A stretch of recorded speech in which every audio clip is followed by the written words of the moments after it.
Hey, this is Jared Walker. I'm the podcast editor at WUNC. Before we begin this week's show, we want to give a shout out to our friends and colleagues at Blue Ridge Public Radio, based in Asheville, North Carolina. In the aftermath of Hurricane Helene, they've been working around the clock to provide news to the region. And as cell phone and internet service has remained down, their work has become essential. Everyone affected by the storm is in our thoughts. If you'd like to follow coverage of Hurricane Helene and its impact on the communities of Western North Carolina, please visit Blue Ridge Public Radio at bpr.org.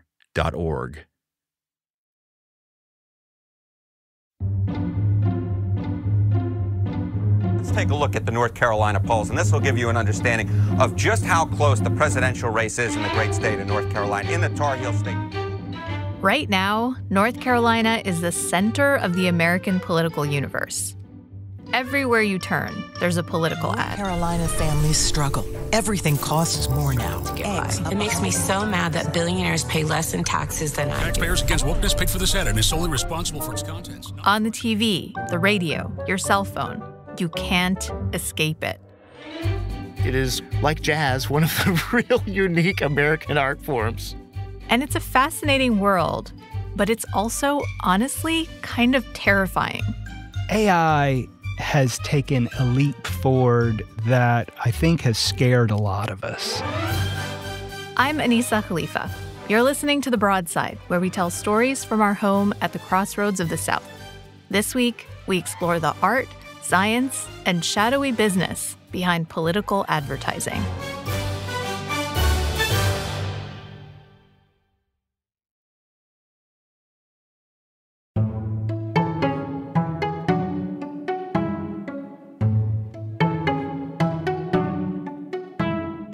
I know next to nothing about political advertising. Thankfully, I work with an expert. Hey, Anissa, how's it going? Hey, how are you doing? Good. Staying super busy with this crazy election season. Yeah, great to see you. Based in Raleigh, Colin Campbell is the Capitol Bureau Chief for WUNC. He's the ultimate North Carolina politics insider.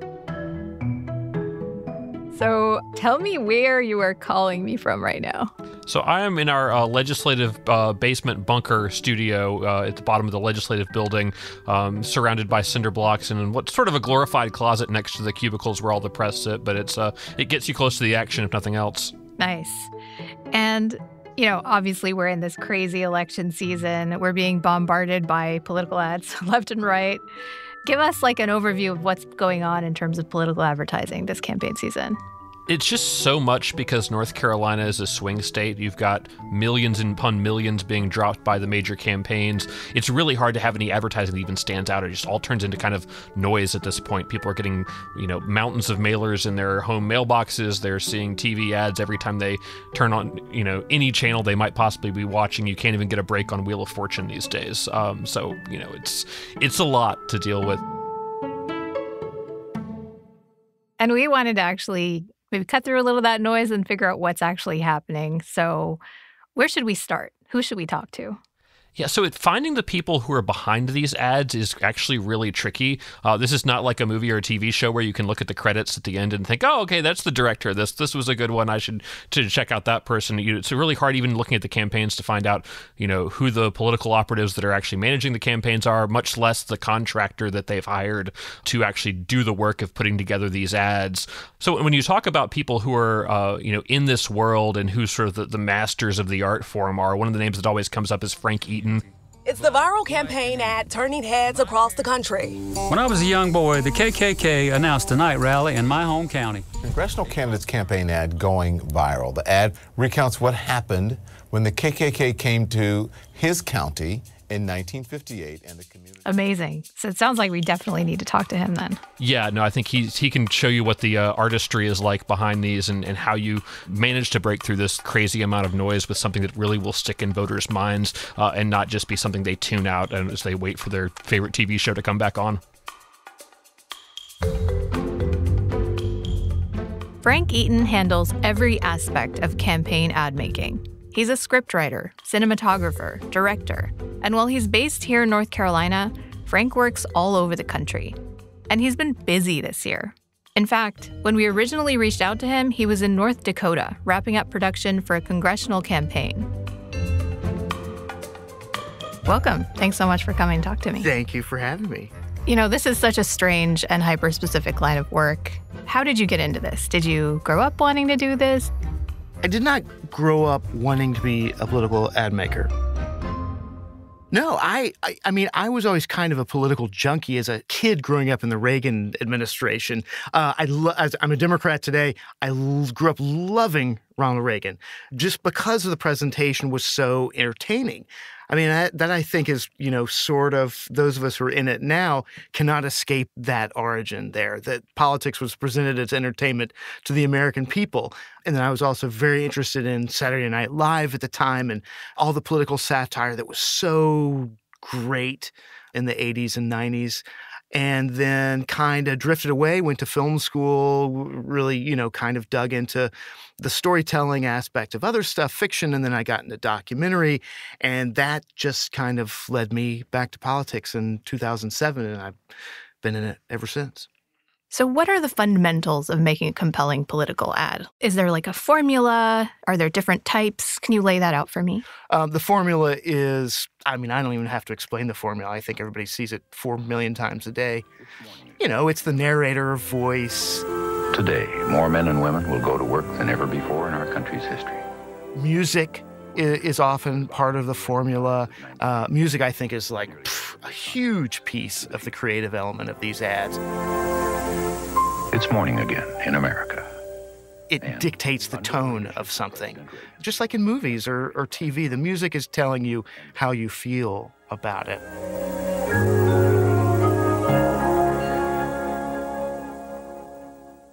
For me, the formula doesn't work simply because it allows people not to think about what they're hearing. People can clock politics and political messaging very quickly. And when you bring them a political ad that looks like a political ad, they clock it and they tune it out a lot. Or they say, I'm going to stick this in that little cubby hole in my brain that is for political messaging. You really don't want them to do that. So what makes something memorable in that atmosphere where you just have so much coming at you all the time? I think that stickiness or memorability in politics is all about defying expectations. It's all about bringing a different tone or a different bit of imagery to a political conversation. I think the secret is to go into making a political ad by not thinking about it as making a political ad. And then what you have to do after you have this great idea is simplify it down to a point where everybody can process it. That, I think, is the most difficult thing and why most political ads look pretty much the same, because it is all about clarity at the end of the day. But I think you make something interesting, and then you have your strategic brain come in and say, does this function? How does this hurt us? How does this hurt the other side? What are the trade-offs here? Because you can't build the perfect spot. There's just no such thing. You're always losing and alienating somebody. If you're not alienating somebody, it's too bland. Now, you shouldn't go out and hurt people, but you can certainly talk to your audience. How do statistics and data inform what you create? Like, how does that inform what you're doing? You can't ignore data in political ad making. It is the foundation of where you start, but it's not the journey. It's not how you write. Essentially, the polling tells you who you're talking to, so you get that person locked in your brain, and you write to them a story or a narrative or an argument that is interesting to you and them in a conversation.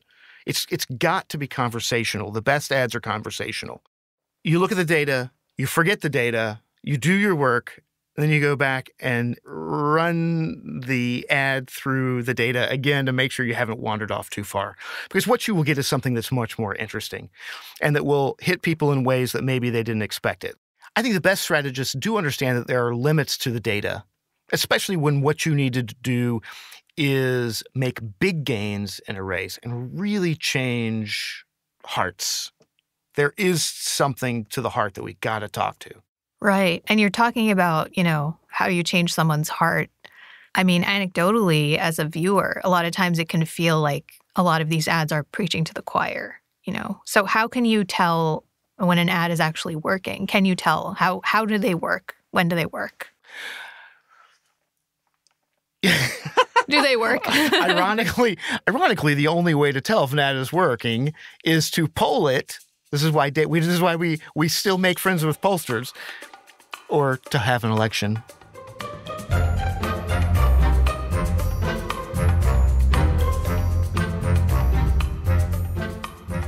But before we get to that election, we'll talk to someone who can break down the numbers and the data for us. Coming up after the break, AI, big data, and the future of political ad making.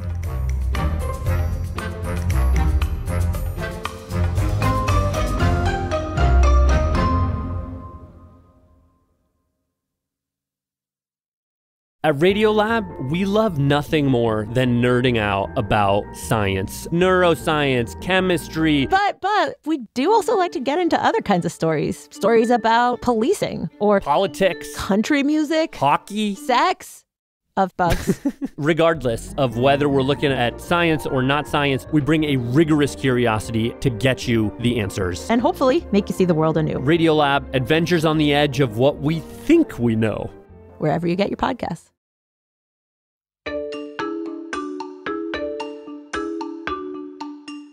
To get a well-done ad produced, it could cost you anywhere between $25,000 and $50,000. Brian Lewis is the co-host of the Do Politics Better podcast. He's worked on political campaigns for Democrats and Republicans. These days, he's a partner at New Frame, a bipartisan strategic communications firm based in Raleigh. And I'm a lobbyist at the North Carolina General Assembly. I've been working in politics since 1994. In that time, he's witnessed a boom in the political strategy and ad-making industries. And one major development stands out. The professionalization of it. So, look, there are people that you call who do nothing but opposition research now. You contract with them. So he's the guy that goes out and hangs out in courthouses. He reads every word of your divorce from 1986, your child custody, your income tax records, and that's all he does research. And the pollsters, the polling now, John Locke Foundation, they're your conservative pollster, Public Policy Polling, they're your liberal pollster. And those industries just did not exist 30, 40 years ago, or at least the way they exist now. Full-time jobs, full firms. This is what they do. They're right here in Raleigh or in Durham or Chapel Hill or wherever. And so those two lanes, the opposition research, the polling, that feeds into what your ad is going to be in modern politics. So I think most people have a general idea of the concept behind polling, but just how granular is the data that campaigns use? Every one of us, including you, including me, there is an index of 0 to 100 based on our likelihood of voting for a certain candidate or not. Now, a lot of this, there's another industry that has popped up in the last, I'd say, 10 to 15 years, and that is data mining based on our purchases that we make at the grocery store, that VIC card you use at your grocery store, very important customer, where you get a 10% discount. It's tracking your buying. And so what you're buying there, but more important, you're probably thinking, well, what I buy milk and bread at the grocery store. What if I told you we also know what you're buying on Amazon? We know what surveys you're taking online. We know what you like on Facebook. We know what you don't like on X or Twitter. We know what you've posted on Instagram because all of that data gets funneled in and sold to campaigns so that they can target us. Can people actually find out what their profile is, what their data is that these companies are looking at? If you have access to this file, you would have to buy it. That would be interesting. I don't know that you can. But say we don't have an insider contact like you, Brian. Yeah, I don't know. I don't know how you'd find it.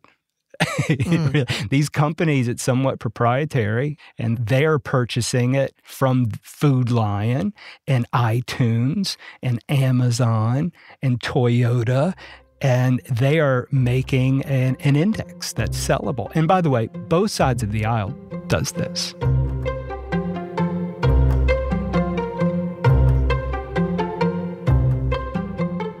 This year's North Carolina governor's race has been notable for a lot of reasons, but one development in particular caught my eye, and it's the use of artificial intelligence.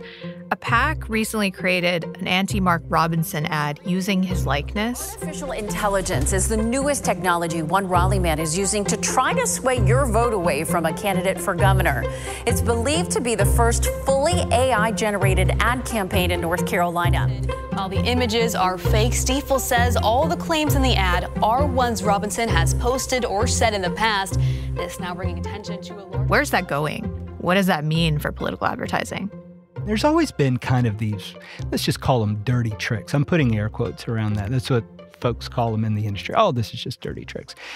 AI has taken a leap forward that I think has scared a lot of us, where we see Mark Robinson's mouth moving in this digital ad, and it sounds like his voice saying these words, but it's computer generated. I've heard from legislators, both sides of the aisle, that say, we need to do something about this. We need to regulate this because we seem to have crossed over a line and it's become so easy. Now, this is basically the doctoring of someone, what they're saying and how they're saying it, and we're hearing their words.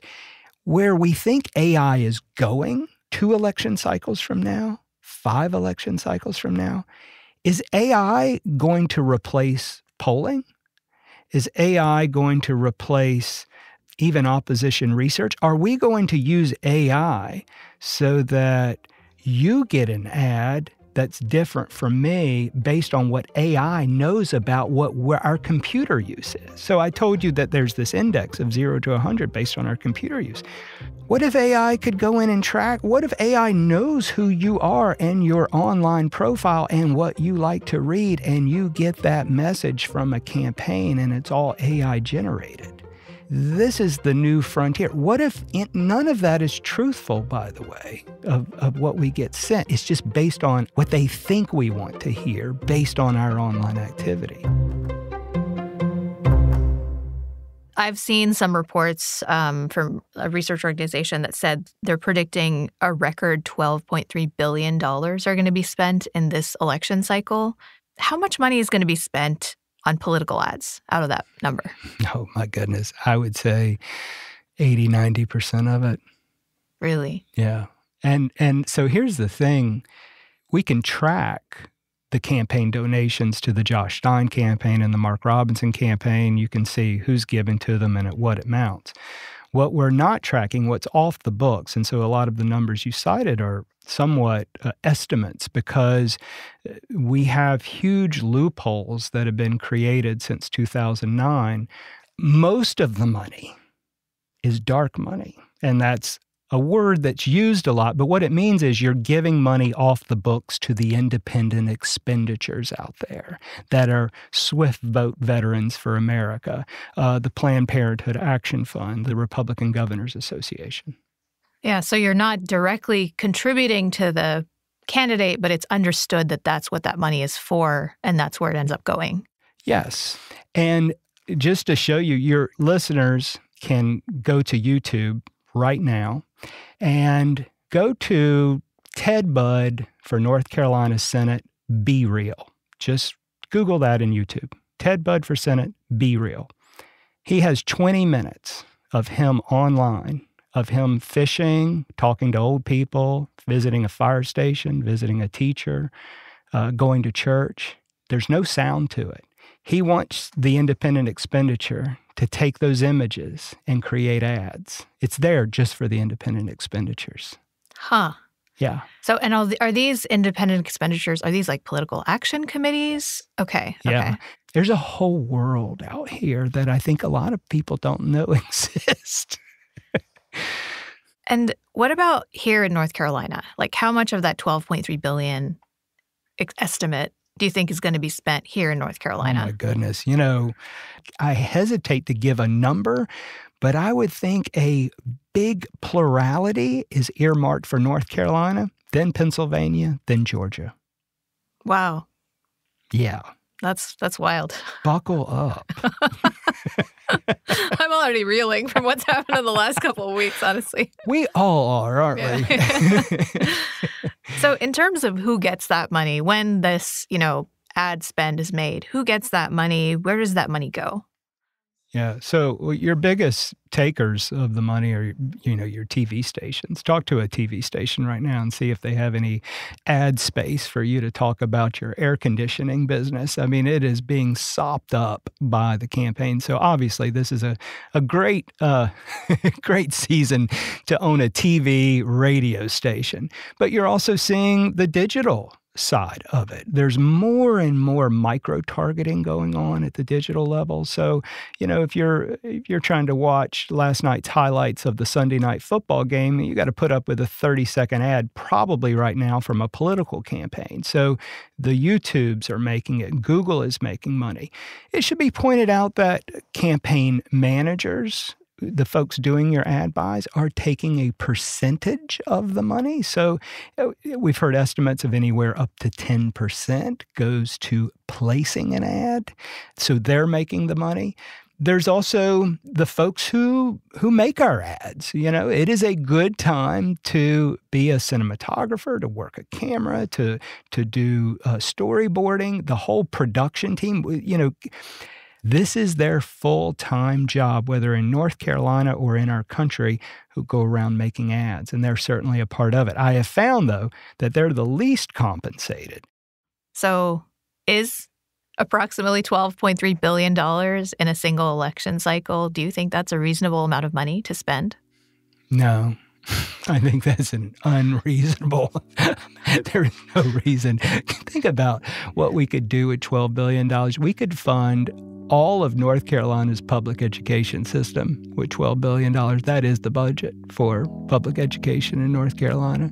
Think about the folks we could feed with $12 billion. And look, I know elections, they have to happen and we have to have campaigns.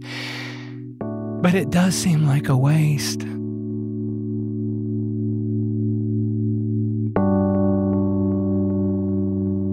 And that seems to be the catch-22 of political ads.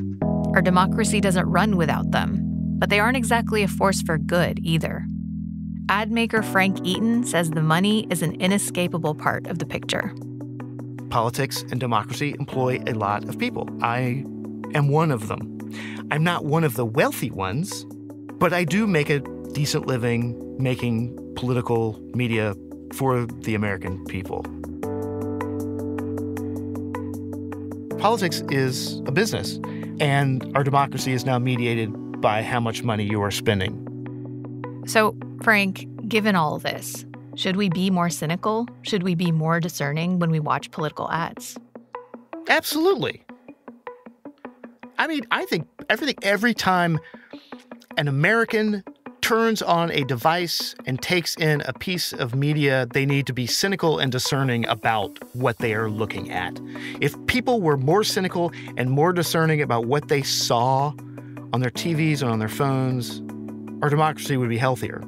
It is all paid for, people. It's all paid for. Mic drop. That's all I can say about it. It is a industry. American democracy is an industry.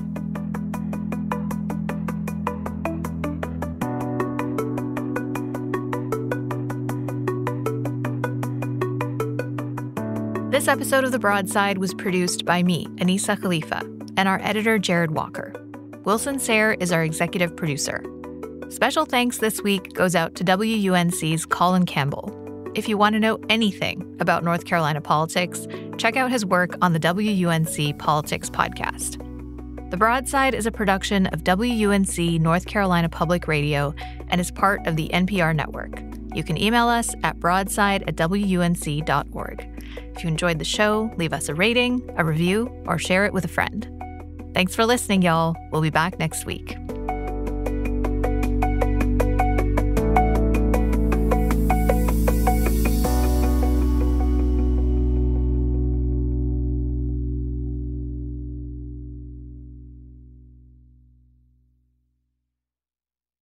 The candidates for November are set. I know Donald Trump's type. Between now and Election Day, we are not going back. A campaign season unfolding faster. Kamala Harris is not getting a promotion Than any in recent history. Make America great again. Follow it all with new episodes every weekday on the NPR Politics Podcast.